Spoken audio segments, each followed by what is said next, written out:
As you know, residents in Puerto Rico are still cleaning up after Hurricane Fiona slammed into the island with flooding rains and damaging winds.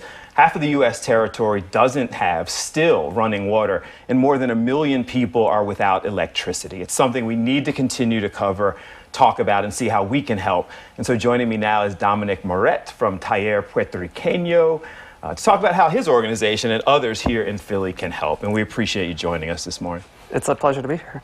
So what can we do? I mean, we see it, and there's this constant call to talk about this more so we can get help there. But what can we do, and what is your organization doing? Absolutely. So here at Puertorriqueno, we as a community are trying to reach out to other community organizations as well. So through the donations that we are doing through our website with tayarpr.org. We are using that to fund local community organizations like Taller Salud and additional others to try and help out with getting the money to the locals that really need it and really need that kind of support. And this is a collaborative effort with other organizations, and we know that Congreso is having their efforts as well. And we also know that organizations like Philly Boricua is taking physical donations, like things that are like cleaning supplies or health products or just hygiene products in general. Even rope is being collected for things like that, and you never know when these items are needed. But with Philadelphia having such a strong Puerto Rican population, we really want to bring in those efforts of solidarity and unification to them. It's so several years ago, I actually was there when a hurricane hit before, and we went there, and there's a rescue mission that went, and I spent a couple of days there. And when you're on the ground, as I'm sure you know, you have no idea how extensive the needs are. And when people say, what do they need? It's like everything. Exactly. You know, so when you kind of talk about that, electricity, plumbing, like what are the major issues that they're facing right now? So something that has changed a little bit from like Maria versus Fiona is the fact that Maria devastated with like high winds and gusts and a lot of damage through that. And this time we're dealing with torrential flooding and rain. So something that people are trying to focus on is one, you already have a damaged infrastructure. So you're trying to like recover from something that happened almost 5 years ago at this point, almost to the day. But in order to take care of those things, we've gone through this before, but we're trying to make sure that we take care of each other's neighbors and we take care of our friends and family.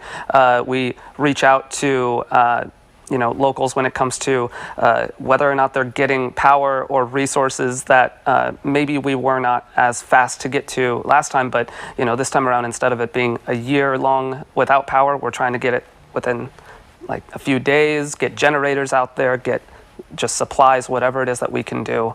And that's really something that's super important to us here in Philly, to our brothers and sisters down there. So the infrastructure following Maria is better. Yes, like the plan definitely is better. Like I met a doctor there who hadn't been able to go home for a month, because you didn't know if you would be able to get back or get contacted.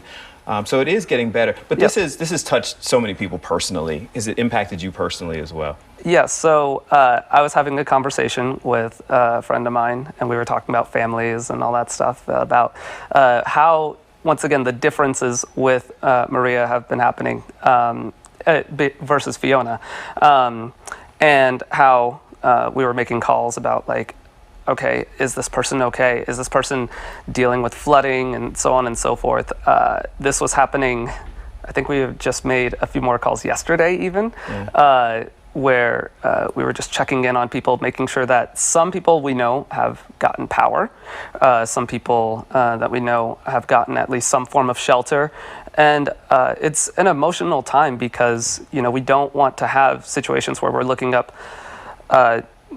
just damages upon damages that just keep piling in like it was a few years ago with Maria. So we have to, we were going to talk about the parade and all these other Yes. things that are going on, but this obviously is very important, and Absolutely. that's something we want to focus on. So people can get more information, come out and support the parade, because they Yes. can also indirectly support what's going on. Definitely. And the people who need assistance. So we would just encourage people to hit up your website, hit you up, get more information, and continue to help.